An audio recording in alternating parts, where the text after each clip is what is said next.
Welcome to Farm to Stable, a science-based equine nutrition podcast. I'm your host, Dr. Nettie Liebert. I'm a lifelong horse person and professional equine nutritionist with the goal of helping horses and their humans create balanced diets to set them up for success, no matter what age, discipline, or circumstance. Disclaimer, the information discussed here is based on current scientific research and is for educational purposes only. Every horse's individual needs vary. This is not a substitute for veterinary medicine or nutrition consultation.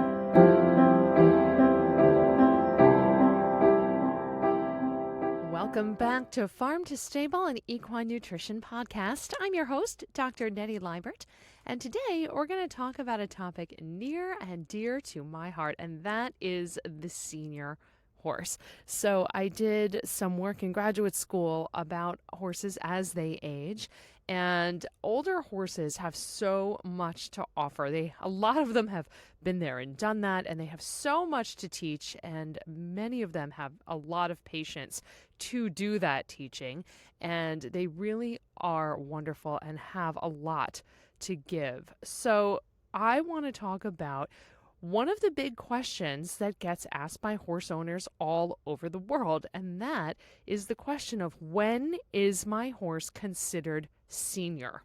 And the answer is, well, there's really no predetermined age. So just because a horse hits 16 or 15 doesn't mean they are automatically senior, even though there are a lot of things out there that say, yeah, at that point your horse is senior. Not necessarily. Generally, we're going by physiological changes, and usually by the time a horse reaches age 20, there have been some physiological changes that you may or may not be able to see that are indicative of the aging process, and some of these could be obvious, right? They could be gray around the muzzle or the face. Some of them could be not so obvious. For example, immunosenescence, which is a slight decline in the function of the immune system. So it could encompass a lot of things, but there are a few things that are not true. For example, the myth of, well, a horse, it's normal for them to get skinny when they're old. No, absolutely not. That is not normal. Just because a horse ages doesn't mean they necessarily have to stop working or automatically become underweight. Do some of those changes in their management need to happen? Potentially, yes, but it doesn't mean that, a skinny horse or this or that is necessarily normal. So we're going to talk a little bit about that today. And I think I may end up doing this in two parts because there's so much to talk about. Now, one is activity level. What's that horse's job? Is that horse sound enough? There are many seniors. I have a friend who has a 34-year-old horse who's still giving lessons, and he still jumps across rail every now and then, and he's perfectly sound and happy to do that. I have another friend whose horse is not even 20 and really isn't ridden yet, or really isn't ridden anymore. So it depends on the individual. Not all people age the same. Not all horses age the same. It's very different. So you have to consider the individual. And I say that a lot, and it's true, especially in this case. So what is that horse's job now? Is the horse just in turnout, enjoying life? Does the horse still go trail riding? Light work or competition? Again, like my friend's 34-year-old who still gives some lessons. Is that horse used for breeding? Because oftentimes older horses are still used for breeding. Or are they completely retired? So some of these things are going to factor in to diet, obviously, right? And there was some old thinking, speaking of diet, that because a horse got old, it automatically meant that they didn't absorb nutrients as efficiently.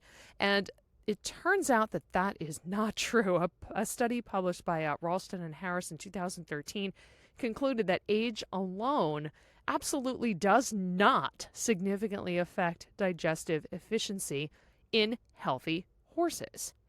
Now, if a horse has not been well managed and has had severe parasite loads that have maybe done damage to the intestine, that's a different story. But in well-managed, healthy horses, age alone does not mean that horses don't digest feed efficiently. So another question is, at what point do I switch my horse to a senior diet?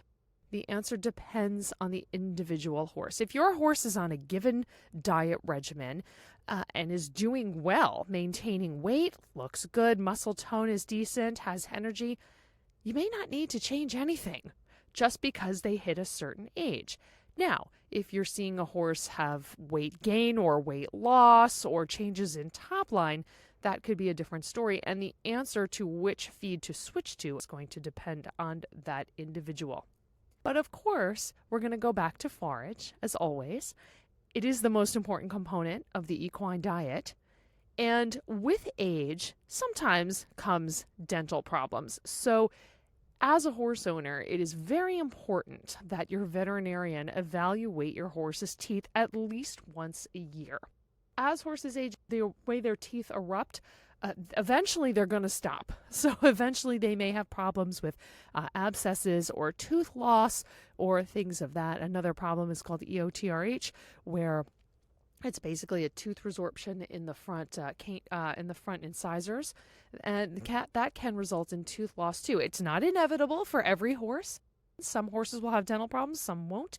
But if you notice balls of wadded up hay around where they eat their hay, or quitting as we call it, that's a sign that they cannot properly chew their forage.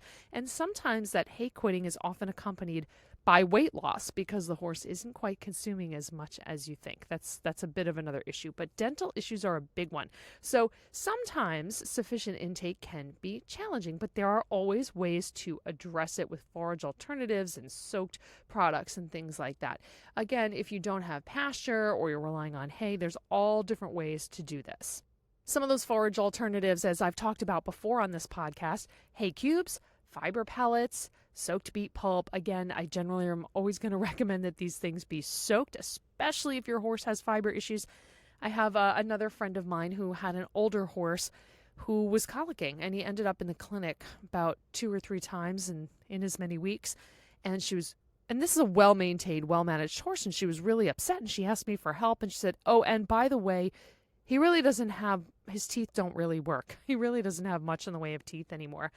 Yet, the horse was being offered hay. And again, she didn't know.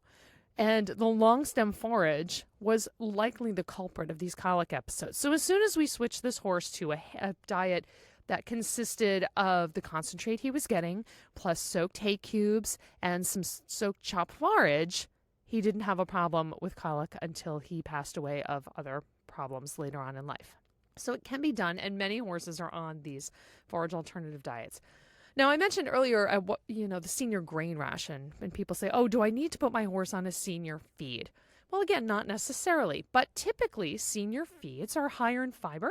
Horses still need some kind of long stem fiber with those feeds. Some senior feeds are what are considered complete, and some are not. One senior feed is not the same as another, so you really have to look at your feed tag here.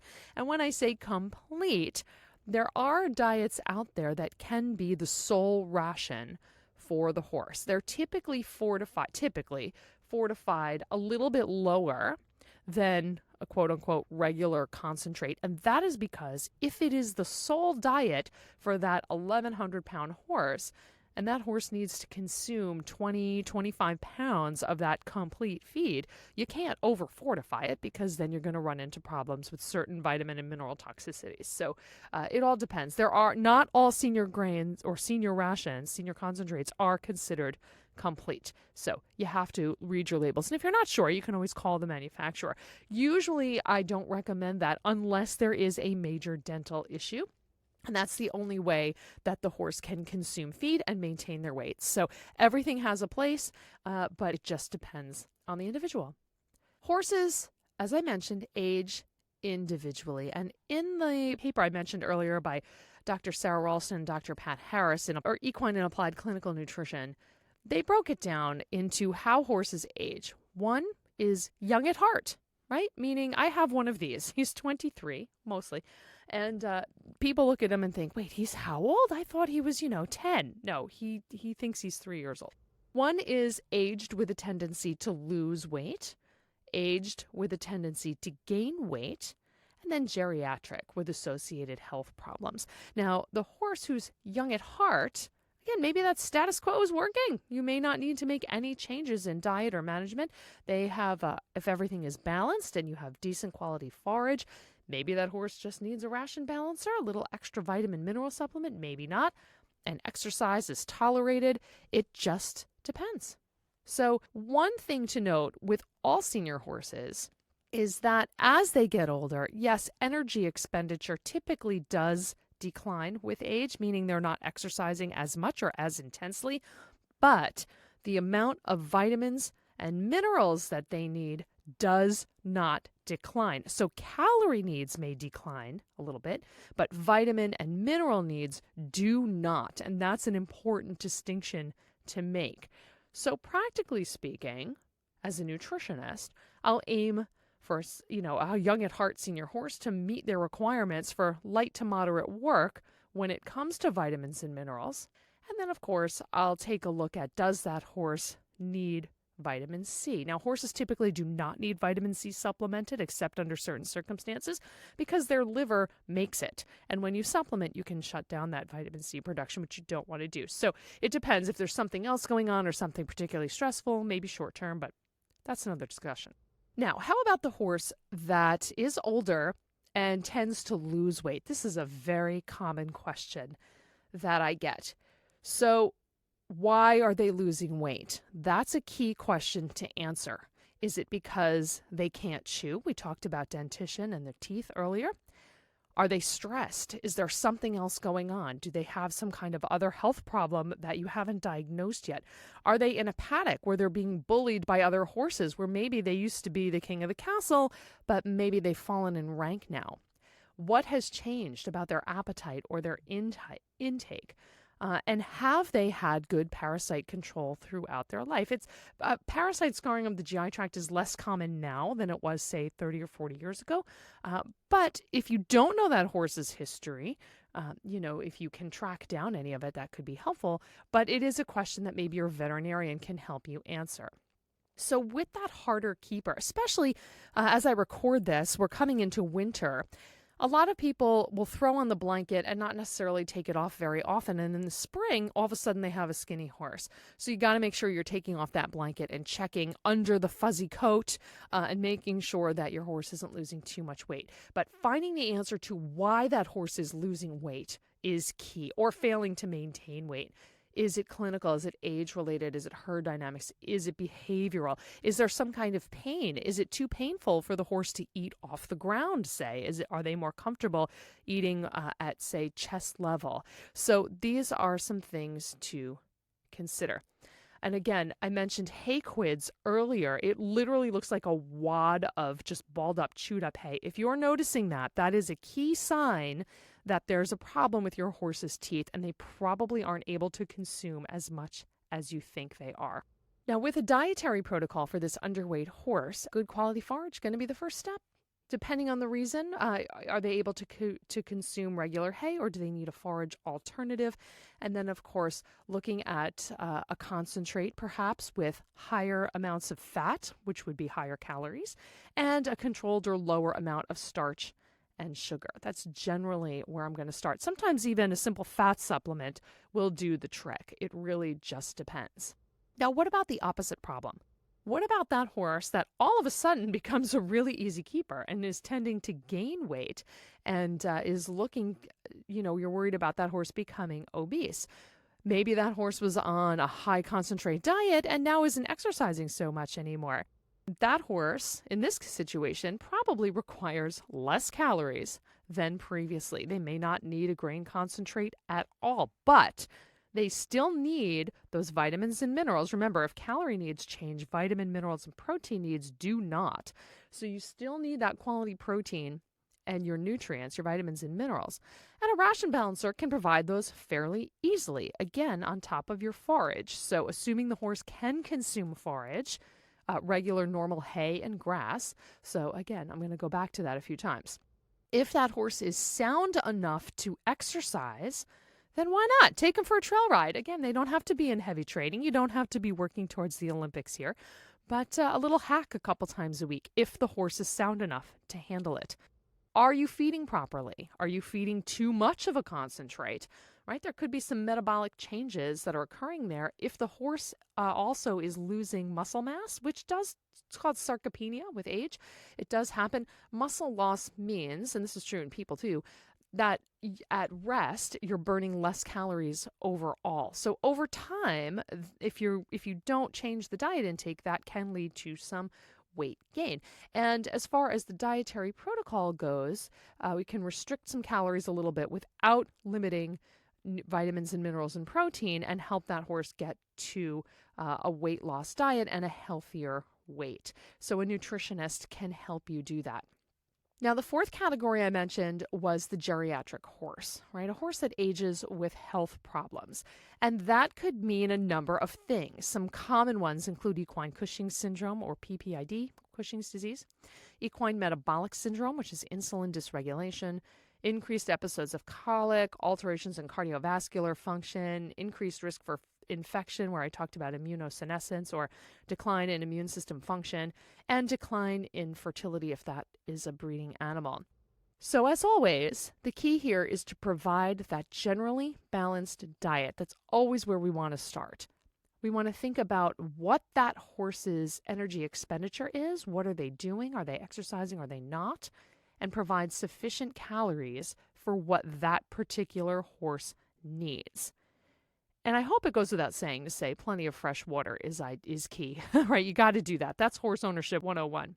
Some examples of a clinical condition that a horse may be diagnosed with include kidney or liver problems. In that case, we're going to look to reduce dietary protein because the kidney and the liver are key organs in metabolizing protein. So if they're already compromised or stressed, we want to reduce the strain on those organs without depriving a horse of the protein that they need.